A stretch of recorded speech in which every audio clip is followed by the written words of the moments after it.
Gervonta Davis vs. Roberto Duran, who wins at 135 pounds. Gervonta Davis is a lightweight current champion and Roberto Duran is a former lightweight champion. This video will compare the two boxers and discuss who wins at 135 pounds. But right now my boy Ghetto Greg has something to tell you.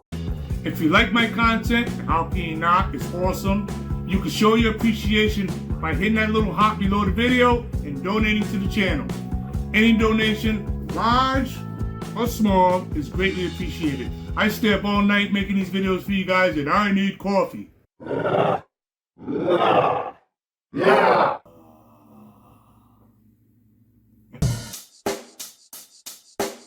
Check the mic and make sure it sound right, boys.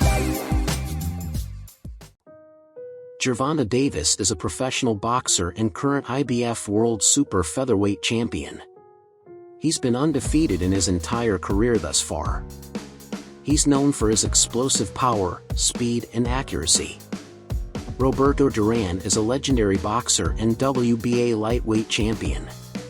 Duran was one of the greatest boxers of all time with 119 fights, in his career spanning over 23 years. From 1971 to 1982, Duran was trained by legendary boxing trainer Ray Arcel and became the first to defeat Sugar Ray Leonard in their classic showdown, The Brawl in Montreal. This video is a comparison of Gervonta Davis' style versus Roberto Duran's fighting style, so keep your fanboy foolishness out of the equation. What I always tell you guys, I got my opinion, I'm gonna say my opinion, you don't like it too damn bad. Ain't nobody whooping my ass. Ain't nobody whooping my ass. You got that? I know you told your friend you're not okay, and tell me what's wrong. Cool, now let's move on. Gervonta Davis is a boxer who is best known for his power and speed. His style is based on the use of fast punches, and he often finishes off his opponents with a vicious uppercut punch. That uppercut be putting dudes to sleep, word up. Roberto Duran was an equally dangerous professional boxer who was known for his killer instinct in the boxing ring. Duran could stare across the ring at an opponent and the opponent would crap his trunks. People think Mike Tyson started that stuff. But it was really Sonny Liston and Duran. He's the meanest fighter that ever lived. No one's more intimidating than Sonny Liston, not even myself. But that's a whole different video. Anyway, he was especially good at turning an opponent's aggression against him. He also had a lot of power in his right and left hand. You guys are aware that they called him the Hands of Stone, right? You mean you were looking for a knockout? Yeah. Model stayed Pietrus, and he hit me, and I even turned around and said, who else was in this damn ring? His power was unimaginable. He was perpetual motion.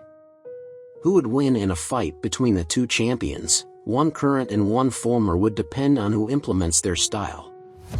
Who imposes their will on the other. Don't sleep on Gervonta either, homie. Tank can put you to sleep quick, fast, and hurry. Just ask Big Mouth Rolly Romero. One would have to decide what style of fighting they think is superior and argue that one fighter's style is better than the other. With both these fighters being popular, one might ask themselves, which one is better? The new school most likely will give Tank Davis the nod. But most old school will probably punch you in the face for saying Gervonta beats Roberto Duran. Comparing these two fighting styles is a difficult task because they are completely different. Gervonta applies pressure waiting to land that powerful uppercut to take your head off.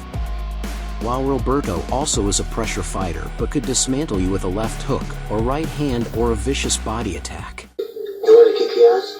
No, I'll kick your ass. Kick your Roberto. He kick you ass.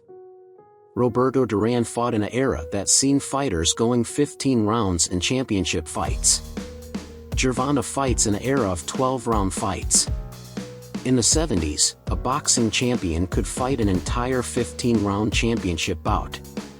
Today, that feat is lost in the past. The modern boxer is lucky to go 12 rounds. Gervonta Davis is one of those fighters who hardly ever goes the distance because of his power. Out of 27 bouts, he has 25 knockouts. Just blasting fools. But we are going to give the edge to Duran, who went 15 rounds plenty of times. As for power, they both pack a wallop and can have an opponent doing a chicken dance around the ring. But again, the edge goes to Duran, who could hurt you in a variety of ways. Either hand was dangerous and he crushed with body or head shots. Gervonta Davis seems to rely primarily on his devastating uppercut. When we talk about footwork and ring generalship, edge to Duran. Roberto outmaneuvered the Great Sugar Ray Leonard over 15 rounds. Let that sink in, chump. I'm not sure if Ray Leonard doesn't figure out how to get Gervonta out of there. I also don't see Duran going the distance with Isaac Cruz, whom Gervonta went a grueling 12 rounds with. Now some new school cats can bring up some of Duran's losses and even talk about his infamous second fight with Ray Leonard. But keep in mind that we are talking about a lightweight Roberto Duran, a 135-pound dynamo who was incredibly vicious. In retrospect, a mediocre skilled Rolly Romero was outboxing Gervonta until he walked into the shot that put him to sleep like a baby. Can any of you watching this video imagine Rolly Romero lasting 5 rounds with a prime Duran? Get the hell out of here with that nonsense. You got to be lost in the sauce to think Gervonta Davis would beat Roberto Duran. Gervonta is my boy Ghetto Greg's favorite fighter, and even he knows Duran would beat Tank. To sum it all up, Roberto Duran beats Gervonta Davis by unanimous decision in a fight at 135 pounds. He was just as smart and too damn mean for Gervonta. If any of you new school jackasses disagree, it's because you don't know jack split about boxing. Don't forget to check out my boy Ghetto Greg at Punchingbagskunk YouTube channel, where you get the real, not the fake like all these wannabe boxing experts. Subscribe and share the video. Peace out, biatch.